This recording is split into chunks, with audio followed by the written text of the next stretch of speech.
Ir empezando porque como tenemos esta primera mesa y luego a continuación también tenemos otra mesa muy entretenida y muy sugerente, creo que vamos a ir dando comienzo para los que hayan llegado también puntuales, no retrasamos demasiado. Quisiera en primer lugar dar las gracias a Getafe Negro por pensar en mí para moderar esta mesa tan especial, tan sugerente, tan heterogénea, pero que veremos que tiene muchísimos puntos al final en común y trataremos de hilvanar esas dobles identidades y eso que transita en el camino bidireccional de la realidad a la ficción con cada uno de los invitados que me acompañan esta mañana.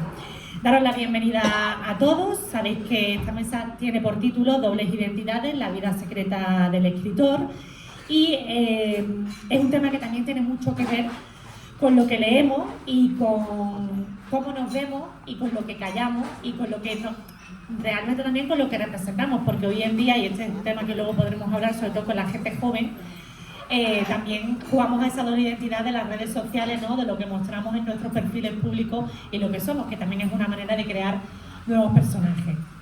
Bueno, para esta conversación contamos con 4 invitados de excepción. Yo había traído un medio semblanza, currículum de cada uno de ellos, pero como creo que es más interesante que hagamos debate y que luego podáis preguntar y tengamos ese tiempo también para dialogar entre todos, voy a hacer un brevísimo resumen porque con los móviles hoy día podemos buscarnos y todos están en internet y podéis ver sus maravillosas trayectorias y currículum. Yo voy a dar una pincelada de cada uno de ellos y así entramos más en debate a fondo. Me acompaña para esta conversación, para hablar de estas fronteras entre lo real y lo ficticio, entre lo real y lo narrado, Graciela Moreno, que es magistrada y novelista y que traslada su experiencia en los tribunales a la ficción negra con gran intensidad y con una prosa exquisita. Ulises Bertoló, autor de novelas negras criminales y abogado y profesor, en la que la investigación se mezcla con la reflexión sobre la ética y sobre los misterios humanos. Óscar Rosa, detective privado y escritor, que aporta una mirada desde la práctica profesional de la investigación al imaginario literario. Y Borja Méndez, periodista especializado en sucesos, que conoce de primera mano cómo se cuentan los crímenes en la prensa y cómo estos relatos moldean nuestra visión de la realidad. Es decir, tenemos a un periodista, a una jueza, a un detective y a un abogado, casi nada. O sea, ir tomando notas para luego la ronda de preguntas. Con ello vamos a hablar de esas dobles identidades, de las máscaras, de los secretos y de cómo la escritura puede ser un espejo deformante o revelador de quiénes somos y de lo que queremos mostrar al mundo. Os invito a escuchar con muchísima curiosidad y que al final pues, podáis preguntar, podáis tomar nota de lo que vamos a hablar y de las 4 obras que vamos a tratar en esta mesa. Porque al fin y al cabo todos llevamos dentro más de una identidad y estamos también a ser contadas. No sé si en la sala habrá alguien que le guste escribir, pero también es importante tomar nota de cómo se hace para crear una obra de ficción o de ensayo, porque además Borja y Óscar tienen obras de no ficción y Graciela y Ulises obras de ficción, con lo cual es un cóctel muy, muy interesante. Me salto las presentaciones largas, como ya he dicho, para no extenderme en una parte que podéis buscar todos fácilmente. Y quisiera empezar diciendo que si miramos estos 4 libros, vemos que todos giran sobre el tema que plantea la mesa, la doble identidad. En Exitus, de Ulises, la detective fue policía y vive entre la ley y la justicia personal. En Diario de un antidisturbios, de Borja, los agentes muestran la diferencia entre el uniforme y la persona que hay debajo del uniforme. En La hora de la fuga, de Graciela, los recuerdos inventan una identidad distinta de la verdad, de lo que recordamos y cómo construimos el relato de nuestra vida a través de lo que recordamos. Y en The Baker Street, al paseo de la Castellana, de Óscar, el detective de ficción se enfrenta con su versión real. 4 maneras distintas de recordarnos y de mostrar que a veces no somos lo que aparentamos o lo que recordamos o lo que creemos recordar que somos. Os lanzo una primera pregunta a todos y ya así os voy pasando el micro. una pregunta para que la penséis y me vayáis diciendo, y es que en todos vuestros libros aparece esa tensión entre lo que se muestra y lo que se oculta, entre lo real y lo ficticio. Si tuvierais que elegir una sola palabra para definir vuestra doble identidad como escritores, ¿cuál sería y por qué? Ahí os lo lanzo. Con la venida de su señoría. Impunidad. En mi caso, porque como abogado tienes que estar tratando siempre casos muy reales, de gente con problemas muy reales, donde la responsabilidad con letras mayúsculas es absolutamente necesaria, ¿no? Porque hay un drama detrás, hay una necesidad de resolución de conflictos, y esa situación y esa responsabilidad se transmuta en cierta impunidad cuando estás escribiendo ficción, ¿no? Porque en ficción ya no tienes que defender la verdad de tu cliente para que prevalezca sobre la verdad del cliente del adversario, sino que tienes que construir realmente un relato, una versión que sobreviva. Solo es una respuesta, una palabra nada más, ¿no? Nada, antes de nada, muchísimas gracias al equipo de Getafe Negro. Gracias a todos vosotros por estar aquí. Gracias, Ana, gerente de la Fundación del Escritor y Dibujante Rafael Pérez Estrada, por estar aquí. Y para mí ha sido un problema dejar a los otros 98 identidades que tengo en el hotel, ¿eh? Es un problema que tengo. Para mí la respuesta de una palabra sería investigar. Porque como detective privado, el investigar todo gira en torno para mí a eso. Y dentro de esas identidades que tengo, el investigar el pasado y documentarme para hacer ese libro de ensayo, pues si tengo que elegir una palabra, sería investigar. Bueno, en mi caso, muchas gracias a todos por estar aquí, a Getafe Negro, en particular a Maika y a todo, Maika Lorenzo y a toda la gente que consiguen que estemos aquí. En mi caso, si tuviera que decir una palabra, diría casualidad, porque yo quería estudiar periodismo, lo digo por los jóvenes que hay aquí. Yo quería ser periodista, en aquella época no había prescripciones y no tuve plaza y me metí en Derecho. Y al final resulté, pues que mira, que ahora soy juez, ¿no? Pero no tiene nada que ver la escritura con la judicatura, es decir, un juez es mi profesión realmente, pero a mí lo que me gusta es escribir. Y bueno, yo lo que tengo la suerte o desgracia, según cómo, de que yo veo historias reales todos los días, ¿no? Y son esas historias las que me llegan, las que me impactan y son lo que luego quiero transmitir al lector, dar a conocer esas realidades que mucha gente no sabe que conoce ni sabe qué pasa, ¿no? O sea, la gente se sorprendería de saber lo que sucede en la realidad, ¿no? Que no es ficción, ¿no? Sí. Yo hablaría, la palabra sería contradicciones, porque tanto yo como los personajes del libro, los antidisturbios, han vivido contradicciones. A mí cuando me proponen hacer este libro, yo tengo muchas contradicciones por todo lo que envuelve el mundo de los antidisturbios, porque cuando vemos a un antidisturbio es porque está pegando palos. Pero también quería saber y también quería exponer qué siente cuando reciben esas órdenes o cuando tienen que pegar a personas que también están indefensas. Y luego también esas contradicciones personales fueron porque yo en un principio el tema no lo quería, el tema me causaba rechazo, pero al final poco a poco, metiéndome en el mundo, he conseguido plasmar, yo creo, lo que es la diferencia entre las personas y los agentes. Vale, ahora os lanzo una pregunta específica a cada uno, luego iremos haciendo específicas de 2 en 2 para que intervengáis entre vosotros también, para que sea lo más dinámico posible. Para Graciela, como jueza y novelista, ¿cómo manejas la frontera entre tu experiencia judicial y la ficción? ¿Y cómo lo haces para filtrar lo que quieres contar, lo que puedes contar y lo que no? Y bueno, lo que ha comentado Luis, el tema de la veracidad o la verosimilitud, ¿no? Porque a veces, como acabas de comentar, la realidad supera la ficción y quizá si pusieras algo real que hayas visto, la gente no se lo creería, ¿no? Podría decir, pues esto no puede ser real y sin embargo sí lo es. Pues, ¿cómo haces eso para deslindar tus dos profesiones tan distintas y cómo conjugas ser jueza, ser novelista, la ficción y qué puedes contar y qué tienes que callar? Bueno, yo lo que sí que digo siempre es que mis novelas invento poco, o sea, mis novelas son bastante reales, hace falta salir a la calle y ver lo que hay como para escribir después la novela, ¿no?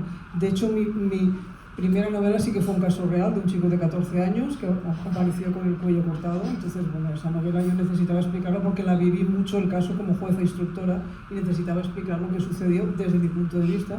Pero ahí lo que tú dices, yo inventé una ficción, es decir, los hechos eran tal cual, el chico apareció con el cuello cortado, no murió, Él acusó a su madrastra dijo en todo momento que ella no había sido, y eso llevó a juicio. La gente que leía la novela en su momento le decía, bueno, yo te contaré, cuando hayas leído la novela, te contaré la sentencia que se hizo, ¿no? Y qué es lo que pasó, ¿no? Si realmente, porque una de las constantes que sucede tanto en el trabajo y que luego intentas plantar también en tus novelas es el tema de las versiones contradictorias, y eso aquí el abogado lo sabe bien, y el detective también, y el periodista también, ¿no? Es decir, una persona declara, una persona denuncia, el otro dice que no, y a veces, en muchas ocasiones, desde fuera no lo parece, pero no hay pruebas que acrediten una versión u otra. Entonces, ¿qué haces? Como juez no puedes condenar a nadie, porque en nuestro sistema se fundamenta la presunción de inocencia, y si no hay pruebas, tienes que absolver. Entonces, en ese caso en concreto, ¿no? Pero yo ahí cambié nombres, cambié nacionalidades, cambié cosas, y bueno, esa novela está ahí, hace 10 años ya de esa novela. Y en el resto de las novelas, pues siempre hay cosas de realidad, desde luego, cosas desde mi experiencia que yo quiero contar, ¿no? O sea, pero yo creo que se puede contar todo siempre y cuando lo hagas con respeto. Casos que se están instruyendo no se pueden contar, pero en el caso de este chico, por ejemplo, ya había una sentencia firme, y bueno, y eso es lo que sucede, ¿no? O sea, intentas explicar la realidad para que la gente vea el mundo que tenemos, ¿no? Bueno, el mundo que hacemos entre todos y de lo que somos capaces. Para Ulises, creo que en alguna ocasión has dicho que te interesa mucho que tus historias dejen un eco cuando se cierra el libro. Y me gustaría que comentaras qué huellas esperas dejar con tu novela, en concreto con Éxito, que es la que nos ocupa esta mañana, sobre todo los lectores jóvenes que están aquí. Es una novela que el propio título ya es una declaración de intenciones, porque es un término médico representativo del último aliento. En los informes forenses, cuando hay una muerte, hay un apartadito donde pone éxitos y ahí explicamos la causa de la muerte. Eso ya significa que esta novela es, ante todo, un diálogo con la muerte, que evidentemente en una novela negra pues, es un espacio propicio para que eso ocurra. En todas sus manifestaciones, porque yo lo que quiero en esta novela, partiendo ya de la propia inspectora Elia Sandoval, y creo que lo explicabas antes en la introducción, es apelar a ese miedo que llevamos dentro y que no somos muy conscientes de cómo puede afectar a nuestras reacciones en cuanto nos relacionamos con los demás. En este caso, el equipo policial se enfrenta a algo que hace saltar el protocolo policial por los aires. ¿Por qué? Porque tiene que entrar en las motivaciones del asesinato, y son unas motivaciones muy extrañas, para lo cual requieren un asesor muy específico y también un poquito fuera de lo común, cosa que ocurre a veces en las investigaciones, que se acuden asesores un poco fuera de lo que estamos acostumbrados. Yo, sobre todo, para los más jóvenes, lo que quiero es que, si acaban la novela, aparte de haber tenido un entretenimiento, porque es lo que buscamos con este género, también con este género buscamos ciertas preguntas que queden ahí sobre la realidad que estamos viviendo, sobre qué ocurre una ideología cuando una ideología es llevada a un extremo, qué tipo de violencia se puede producir en ese tipo de ideologías que se creen legitimadas para cualquier cosa, ¿no? Entonces, hay que huir de las certezas absolutas, hay que dudar de todo y sobre todo mantener un espíritu crítico. Al final es lo que diría, porque es lo que se acaba planteando el propio equipo policial. Me encanta lo de huir de la certeza absoluta, me lo apunto porque creo que deberíamos tenerlo siempre en mente. Para Óscar, como detective privado y escritor, y esta es una pregunta muy amplia, pero te pediría que dijeras lo más significativo, ¿qué clichés de la literatura negra crees que no se corresponden con la realidad de tu trabajo? Bueno, lo que ocurre con esto es algo que el autor o los directores de cine intentan recurrir a recursos. Es como si hiciéramos algo parecido a una historia de brujas. Recurres a hechizo, a conjuro, a escoba y a sombrero. Si es de vampiros, a colmillos, a noche y a mujer. En el tema de los detectives privados, en España un detective privado no puede investigar un delito público. Quiere decir, no puede investigar un asesinato. Y me acabo de cargar el 65% de las novelas negras que hay en España. El detective real en España no puede investigar un asesinato. El detective real en España no puede haber sido inspector de policía. Puede haber sido, pero tiene que dejar transcurrir al menos 2 años para poder ser detective privado y montar su agencia. Y tercero, te diría que el detective privado no puede actuar por su cuenta y puede actuar para un cliente. Pero ese cliente tiene que tener una justificación legal para poder hacer ese encargo al detective privado. Esas 3 líneas, con eso es más que suficiente, y luego si quieres profundizamos un poco más. Y no lleváis pistola, ni lleváis gabardina. Una negra preciosa. Gabardina así cuando llueve. Y sombrero fedora. Bien, para Borja. Como periodista de sucesos, convives con la narración de lo real más crudo. ¿Cuál es la diferencia para ti más importante entre escribir relatos de sucesos periodísticos en la prensa y escribir en un libro de ficción o divulgativo? ¿Cuál ha sido esa diferencia? ¿Cómo te planteas tú, yo de escritor periodístico y yo de escritor literario? Bueno, en primer lugar me siento un poco desubicado porque normalmente como periodista yo soy el que hago las preguntas, no el que contesto a las preguntas, pero bueno, intentaré hacerlo lo mejor posible. Pues es una fina línea, es una línea muy delgada, porque cuando nosotros tratamos de ahondar en un suceso, pues lo principal es saber quién era la víctima y quién era el agresor, qué motivos hay.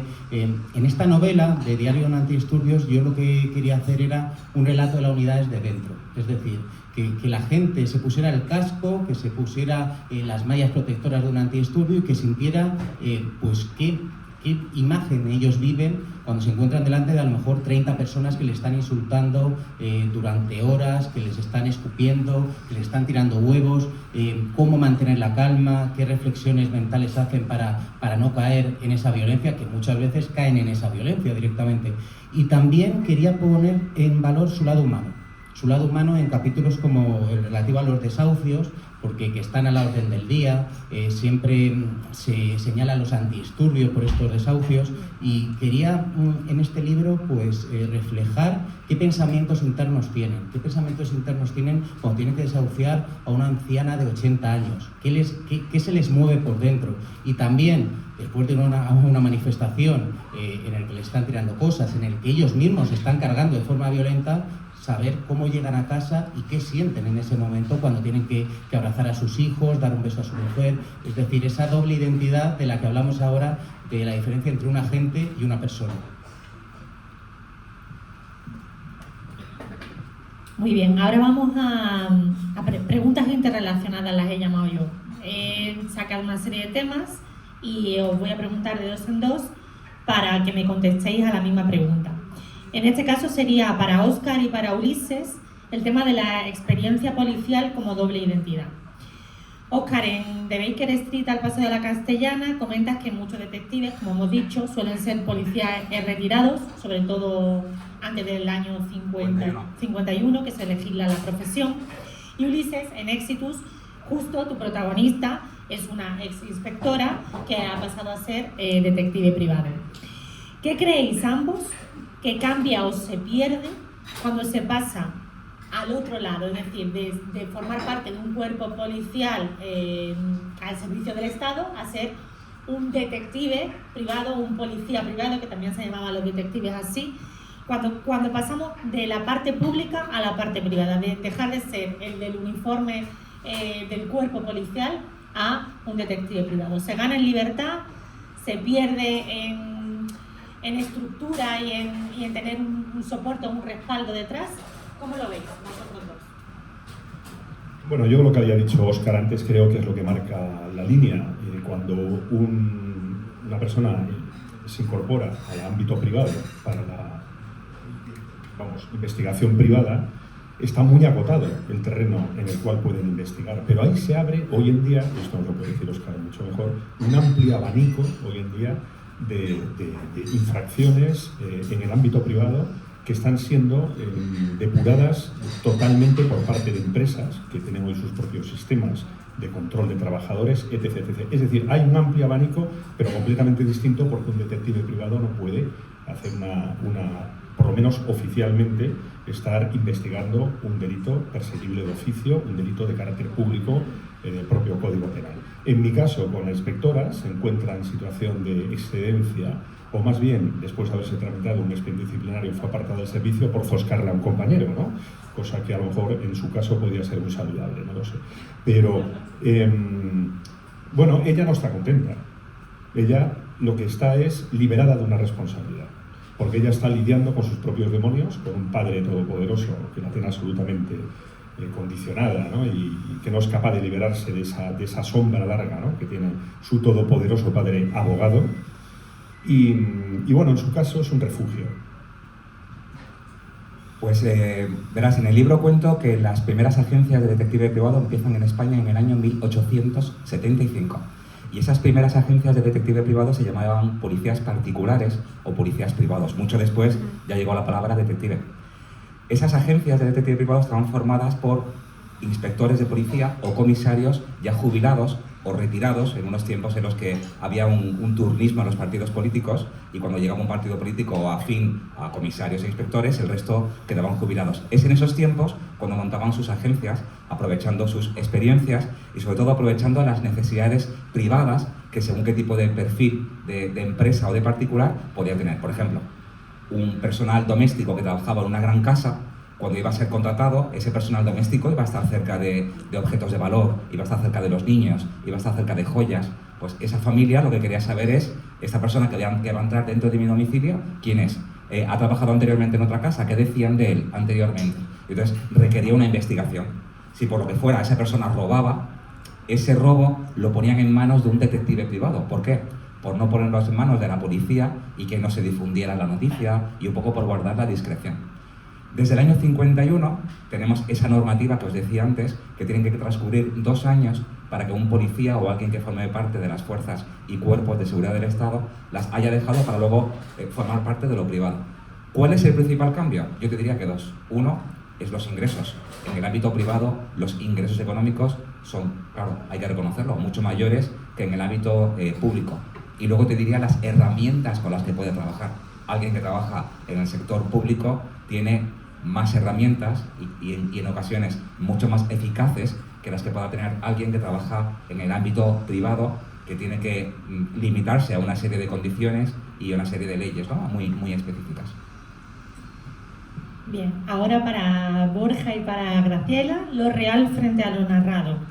Borja, en Diario de un Antidisturbio retratas lo que hay detrás del uniforme, como has explicado antes, y Graciela, en La hora de la fuga, muestran lo que hay detrás de una investigación policial. Es decir, los dos fijáis mucho en el lado humano también, la parte humana, que sería lo que marca también la diferencia de una crónica o de un expediente judicial a una obra literaria.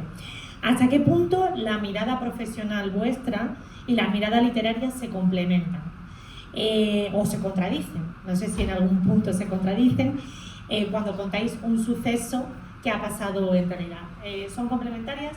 ¿Son contradictorias? ¿Cómo es esa mirada? Bueno, el caso de La hora de la fuga, la novela empieza cuando una chica, Noelia Torres, se precipita desde el balcón de su casa en su noche de bodas, ¿no? Entonces, bueno, en principio parece un suicidio y luego resulta ser que no está el suicidio, hay algo detrás, ¿no? Es decir, hay una fiesta en su celebración de noche de bodas y algo ha sucedido. Su mujer, Esther San Pietro, que es una escultora, pues desaparece. Entonces, bueno, a partir de ahí es cuestión de saber qué es lo que ha sucedido. Mis novelas, lo que me interesa más es lo que tú ahora has comentado, ¿no? No me interesa tanto el juego del cluedo de quién ha sido el mayordomo con el candelabro de la biblioteca, eso ya me aburre, ¿no? Sino a mí lo que me gusta es ver los porqués, ¿no? O sea, mis novelas son novelas de porqués, porque realmente en mi vida diaria lo que me interesa es el porqué. La gente hace lo que hace, por qué hacemos lo que hacemos y por qué nos comportamos, ¿no? Y en muchas ocasiones parece que no hay ninguna razón, parece que la gente hace cosas sin sentido, pero es mentira, siempre hay una razón. En la mente del criminal, sea cual sea, hay una causa por la que se comporta de esa forma. A veces hay que ir muy lejos en el tiempo, ¿no? Y es lo que le sucede en este caso a Esther San Pietro, ¿no? De hecho, esta novela está inspirada en un caso real que sucedió en Barcelona hace muchos años y que gracias a este caso y otros semejantes como él, se consiguió cambiar los protocolos de asistencia a niños, porque muchas veces los niños acudían a los hospitales con lesiones importantes y se explicaban por qué se ha caído en el parque, es un niño que es muy movido, y bueno, y luego se empezó a ver que esas lesiones enmascaraban malos tratos, ¿no? Entonces, bueno, hubo un caso muy mediático, muy famoso en Barcelona, que se sentenció en 2009, de una niña que sufrió los malos tratos que sufre Esther San Pietro en la novela, ¿no? Entonces, bueno, eso da que las víctimas a veces se convierten en victimarios, ¿no? Pues yo sobre lo que decías lo has descrito perfectamente. Buscaba poner sobre la mesa los sentimientos, más que la realidad, que la realidad está ahí, porque cada día vemos manifestaciones que pueden salir mal, en las que hay cargas, en las que hay violencia. Yo quería un poco pues poner en valor que son personas con unos sentimientos, con una ideología, que yo también he intentado dejar alejada del libro, porque creo que los antidisturbios, cada uno, por así decirlo, son de su padre y de su madre. Cada uno tiene sus ideales políticos, que pueden tender más a un lado que a otro, evidentemente, pero quería saber como personas cómo vivieron el 1 de octubre, cómo estaban en esos barcos, qué menús tenían en esos barcos, porque lo hemos comentado en prensa, hemos visto la comida que tenían, los menús que les pusieron, pero qué sentimientos ellos tenían al ingerir eso. ¿Qué sentimientos también tenían cuando iban por las Ramblas de Barcelona en esos momentos tan críticos y la gente les insultaba, la gente no les apoyaba, era un territorio totalmente hostil y era nuestro país? Y también sentimientos como el mundo de la droga, porque los antidisturbios también están en los registros de los narcos y es muy diferente, como ellos me han explicado, un registro en las 3.000 viviendas que un registro en Marbella, de los narcos del lujo. Quería hacer un conglomerado de todo eso, de que la gente pudiera entender que también son unas personas, que también, como decía en un principio, tienen contradicciones, porque muchas veces reciben órdenes con las que no están a gusto, pero las tienen que llevar a cabo porque son servidores públicos, y son unas órdenes que sirven también para entender lo que pasa en la actualidad, porque hace poco hemos visto en la Vuelta Ciclista a España lo que ha pasado, se ha comentado mucho, y con lo que ellos han vivido en el pasado se pueda entender lo que pasa ahora mismo y lo que va a pasar en el futuro. Así que es muy interesante saber qué órdenes reciben de los mandos, cómo se las toman, y que en el fondo ellos son de ver, oír y callar, porque ellos solo llevan a cabo las acciones o los mandamientos que les imponen. Bien, pues ahora lanzo batería de preguntas y me vais contestando todo lo que queráis y como queráis, porque queremos también dejar unos minutitos para que pregunten ellos, porque es muy interesante. Además, le doy la enhorabuena a Maika y al Festival Getafe Negro, porque es muy difícil concentrar a tanta gente joven en un acto, y eso tiene mucho mérito, y a vosotros por estar aquí y por interesaros por la literatura y por estas profesiones tan apasionantes. Bien, escribir una obra literaria como las 4 que nos ocupan esta mañana conlleva una labor de investigación. Quiero que me contéis cuánto tiempo lleva esa labor de investigación de forma somera y cómo sois a la hora de escribir. Se conoce muy bien a los escritores sabiendo cómo escriben. Si primero hacéis, bueno, se suele decir, ¿no?, la dicotomía de ser escritor de mapa o de brújula, ¿no? Si sois más de empezar a escribir o sois muy ordenados, de documentarlo todo, estructurarlo, ver cómo va a ir evolucionando el argumento, la estructura de la novela o del libro. ¿Cómo sois en ese aspecto? Porque además tenéis profesiones en las que en el ámbito no de la escritura, sino de la abogacía, del detective, de la judicatura, del periodismo, ya tenéis que ser como muy estrictos, muy ordenados, muy protocolarios en cuanto a las formalidades y a lo que es la investigación, y cómo lo hacéis en el ámbito literario. Si preferís ir más por libre o también sois muy metódicos. Bueno, en mi caso, por la profesión de abogado, que requiere ser muy metódico, en todo tienes que tenerlo muy controlado, porque un buen abogado, o lo que pretende un buen abogado, es tener un conocimiento del caso con tal profundidad que te puedas poner en la situación de tu adversario para saber lo que va a decir en todo momento, ¿no? Y así, de esa manera, pues uno puede quizás tener una ventaja. Yo creo que el buen abogado es el que estudia un caso, no el que tiene un talento innato, el que dedica el tiempo necesario a un caso. Y esto los jueces yo creo que lo notan y lo ven. La elocuencia no existe, se trabaja, ¿no?, en cada proceso. En el caso mío, cuando se trata de escribir ficción, y además en un género como el género negro, tienes que tener una serie de claves perfectamente claras. Pero yo necesito también que la propia novela vaya construyéndose a sí misma a tiempo que la voy escribiendo. No soy una persona que tenga todo perfectamente hecho, y lo que hago es empiezo a escribir tramos que están perfectamente urdidos o pensados. Necesito también pasármelo bien, pero sí que es cierto que para empezar a escribir yo hago una investigación muy profunda de los temas que voy a tocar en el subsuelo de la novela, para luego prácticamente no utilizar nada. Pero a mí lo que me interesa mucho, sobre todo para que el lector Si lo que quiero generarle es una situación de temor o que sufra un poco, que es mi gran motivo aquí, que lo pase francamente mal en algunas partes, con ciertas dosis de humor, necesitas construir atmósferas. Para mí es muy importante la construcción de la atmósfera y para eso necesitas empaparte de los temas que vas a tocar, aunque sea finalmente para utilizar un 000. Pues en mi caso la labor de investigación me ha llevado 10 años, Ana. Y lo que ocurre es que cuando yo quiero buscar información hoy en día de alguien, es relativamente sencillo encontrar información de él en redes sociales o en noticias. Cuando tú quieres tirar de agencias de detectives privados desde finales de 1800, tú tienes que tirar de hemeroteca, tienes que tirar de documentación. Estaba recordando, conforme estaba hablando Ulises, en el libro aparece la primera obra que se estrena en España de Sherlock Holmes, que se estrena en Barcelona en el año 1912. Yo solamente lo menciono en 3 frases, nada más. Esas 3 frases a mí me llevó un mes entero redactarlas. ¿Por qué? Porque yo me empeñé en saber quién era el elenco que aparece. ¿Y qué pasa? Tú no encuentras una noticia donde aparezca el nombre y los apellidos de todos los actores. Te puedes encontrar el nombre. Y ahora tú tienes que hacer una pequeña investigación de ese nombre, en qué otro tipo de obras similares las puedes llegar a encontrar. Y eso te ocurre con agencias de detectives que no te aparece en ningún sitio el nombre de la agencia, la dirección, su especialidad, quién era el detective privado. Te aparece un artículo que aparece un detective privado que se llama Arturo. Y ahora tú quieres saber el apellido de Arturo cuál es. Tienes que seguir indagando, buscando, encuentras la agencia, etc. En mi metodología soy metódico porque soy muy disciplinado. Mi mujer, de la que estoy muy enamorado, lo sabe, que este libro está hecho desde las 3 de la mañana hasta las 7 de la mañana, lo cual para mí puede parecer, a las 3 de la mañana. Para mí no es un esfuerzo especial, porque dentro de esas crisis de identidad, con los 99 Oscar que conozco, es una satisfacción para mí increíble el levantarme antes de las 3, prepararme un café, ponerme delante del ordenador y buscar información sobre detectives. Ha sido para mí una sensación absolutamente increíble que me hacía sentir muy bien empezar el día con toda esa labor de investigación. Cuando uno investiga el pasado, se documenta, es increíble cómo todo es paso a paso. Un día has encontrado un hallazgo que es capaz de ilusionarte tanto que hasta que no lo resuelves, eres capaz de no parar.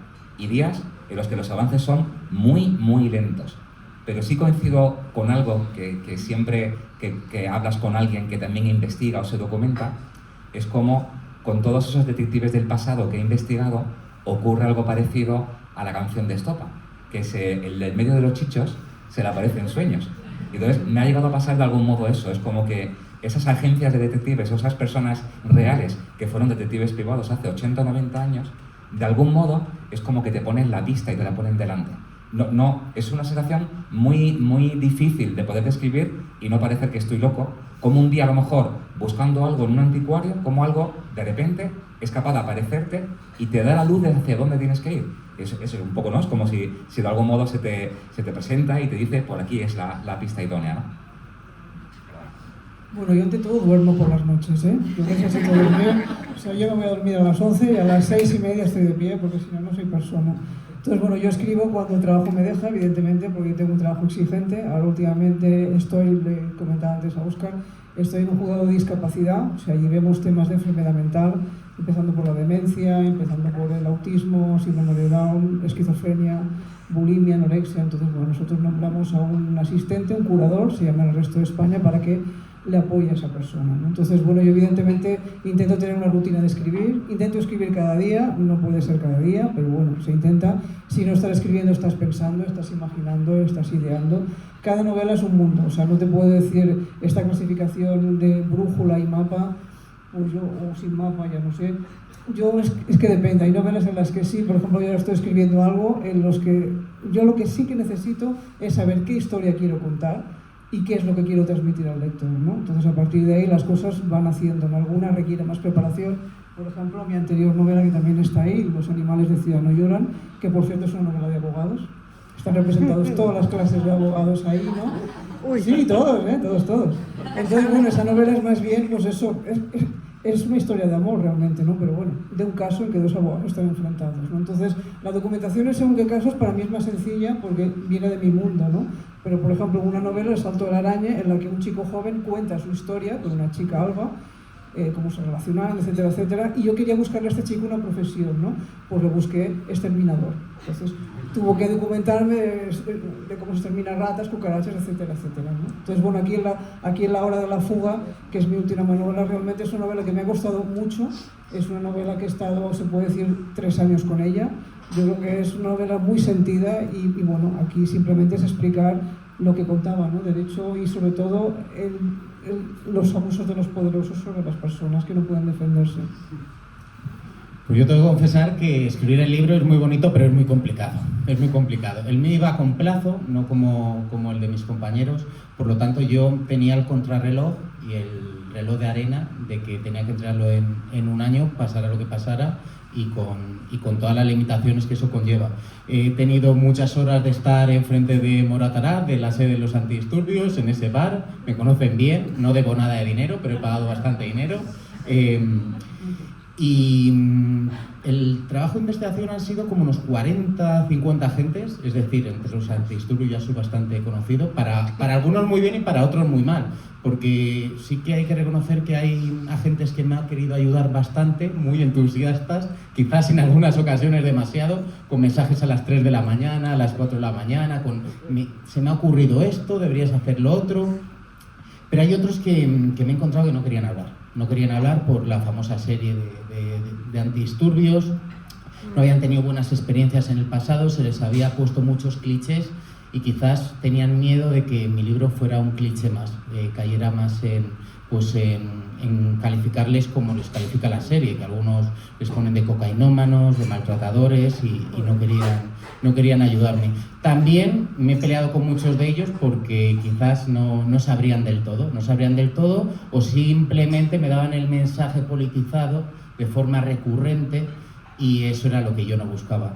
Por lo tanto, el trabajo de investigación han sido como unos 6 meses y el trabajo de escritura ha sido también muy complicado porque prácticamente he estado durante 2 meses trabajando de lunes a viernes en el periódico y los fines de semana metido en un convento que era mi casa. Mi casa era el convento y estaba escribiendo 12 horas. También me ha pasado como Óscar, que de vez en cuando pues me llegaba la idea y me he levantado a las 4 de la mañana para escribir 3 horas más del libro y a las 7 ya ponerme con la actualidad, pero al final te llega cuando te llega y al final tienes la inspiración cuando tienes la inspiración. Y muy contento de poder conocerles a todos ellos, incluso a los que no me han dado información, porque la verdad es que también se aprende y yo creo que me ha hecho mejor periodista, porque me ha hecho también enfrentarme a fuentes difíciles y saber cómo llevarlas y cómo trabajarlas para que también incluso las fuentes difíciles te den información. Bueno, ahora una penúltima pregunta y ya pensando porque me quedan 2, tengo más, pero quiero dejaros a vosotros también la voz. Una penúltima pregunta muy rápida para los 4. Estamos hablando de dobles identidades. Si pudierais elegir un alter ego literario, ¿qué personaje sería o os representaría mejor en la ficción? ¿Vale? Cualquiera, ¿eh? ¿Lo inventado ahora mismo? O un personaje de imaginario colectivo. Pues, Don Quijote de la Mancha, por ejemplo. yo, el Capitán Trueno. ¿Batman o Indiana Jones? A mí Batman me gusta, la verdad, entonces no sé qué decir. No sé qué decir. Bueno, Spiderman, por aquello de tirar las telarañas. Yo lo siento, pero Sherlock Holmes, porque ha sido la novela que siempre me ha marcado desde pequeño. Bueno, también tendría que decir El hombre enmascarado, porque fue el primer libro que leí de Lee Falk. Bueno, yo lanzo la última pregunta a los 4 invitados de la mesa, antes de daros el turno a vosotros, y es una reflexión general de por qué, que va al hilo de Getafe Negro, de por qué creéis que en la actualidad tiene tantísimo éxito el género negro, el true crime, no solo a nivel literario, sino también a nivel audiovisual. ¿Por qué creéis que está ahora tan de moda y tan en boga el género, que yo creo que nunca lo ha perdido y posiblemente no lo pierda? ¿Por qué creéis que tiene ese gran éxito? En mi caso creo que va dentro de la condición humana y creo que el que lo está leyendo, está viendo la película o la serie, para él es un juego. Le encanta formar parte e intentar averiguar quién ha sido y el por qué ha cometido eso. Y creo que es una sensación maravillosa cuando acaba el libro, cuando acaba la película o acaba la serie, el decir a tu pareja o a tus hijos, ¿lo dije o lo sabía? Creo que esa sensación es increíble. Yo creo que está innato en la curiosidad humana, ¿no? A uno les llamarían el morbo, ¿no? Es decir, a todos nos gusta asomarnos al abismo y mirar, ¿no? Desde la comodidad del sofá, desde la comodidad de nuestra casa, ¿no? Es decir, a nosotros no nos va a pasar, ¿no? Son cosas que les pasan a los demás, ¿no? Que les sucede, ¿no? Mira esta violación, mira esta agresión, mira este chico que lo están agobiando, que le están haciendo bullying, ¿no? Entonces, bueno, yo creo que es eso, ¿no? Como lo vemos desde la protección, ¿no? Pero claro, la gente a veces no tiene en cuenta que eso es verdad, que eso pasa en la vida real y que por desgracia, esperemos que no, que ninguno de vosotros os toque, pero que algún día alguien tenga que estar en un juzgado defendiéndose o acusando de estas historias, ¿no? Pero eso nos gusta saber, ¿no? Nos gusta asomarnos al lado oscuro, pero con distancia, ¿no?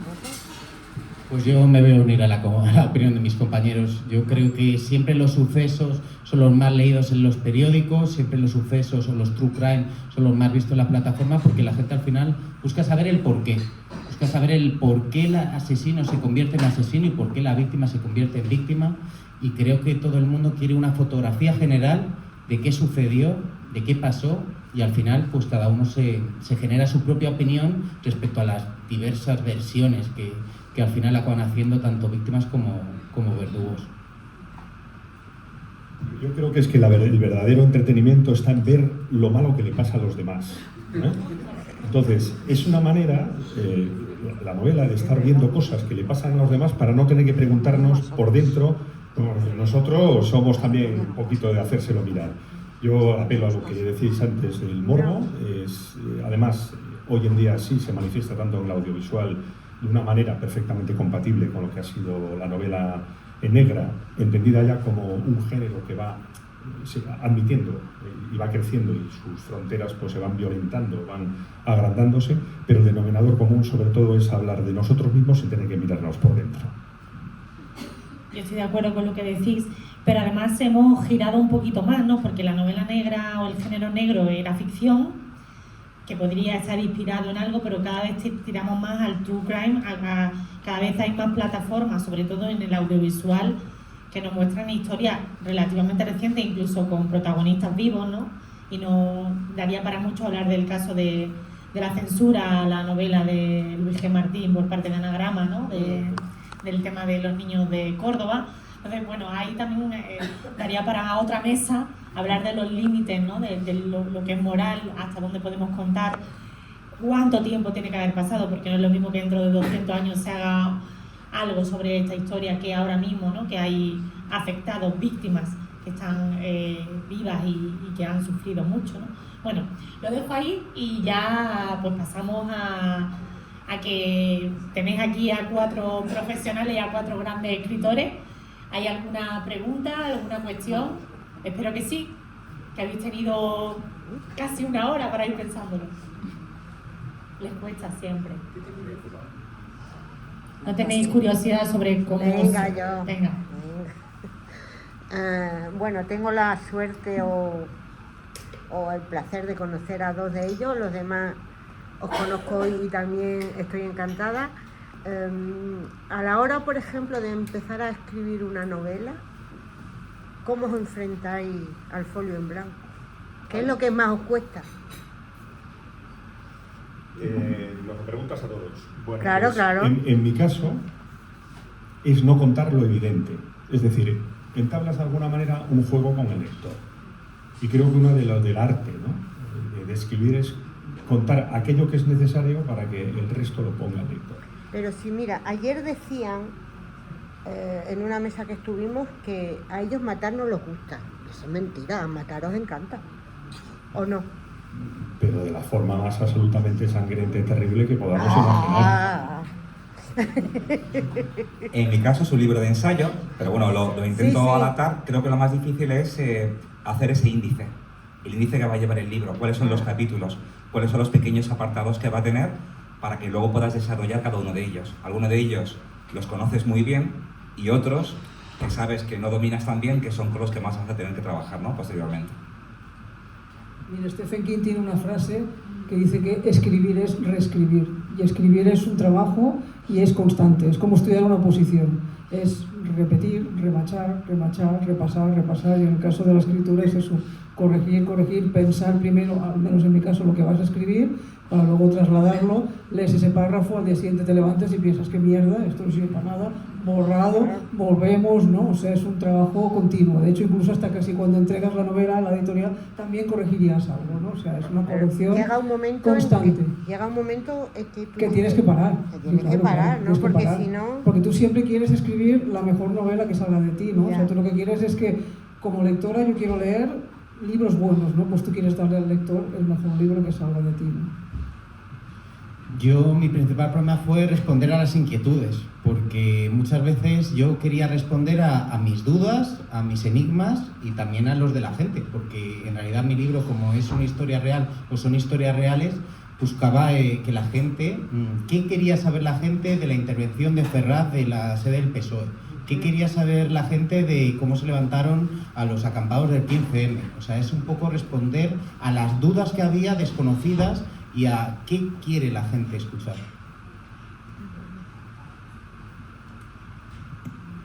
¿Alguien más se anima?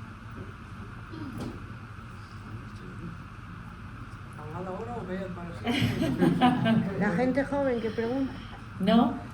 Bueno, pues entonces a mí ya solo me queda recomendaros vivamente la lectura de Exitus, de Ulises, de Baker Street al Paseo de la Castellana de Oscar, de La hora de la fuga de Graciela y de Diario de un antidisturbio de Borja, porque no solo lo vaya a pasar muy bien, sino que también nos ayudan la lectura en general y la lectura en particular de estos 4 libros a plantearnos el mundo de otra manera, a respondernos a preguntas que a lo mejor en otro tipo de género no nos planteamos, ¿no? Los dilemas morales, cómo resolveríamos ciertas cuestiones y cómo nos inventamos a nosotros mismos y nos representamos en el día a día, y jugar con esa doble identidad que podemos tener cuando somos lectores, porque al fin y al cabo ser lector también es tener muchas identidades y poder ser muchos personajes y muchos alter ego.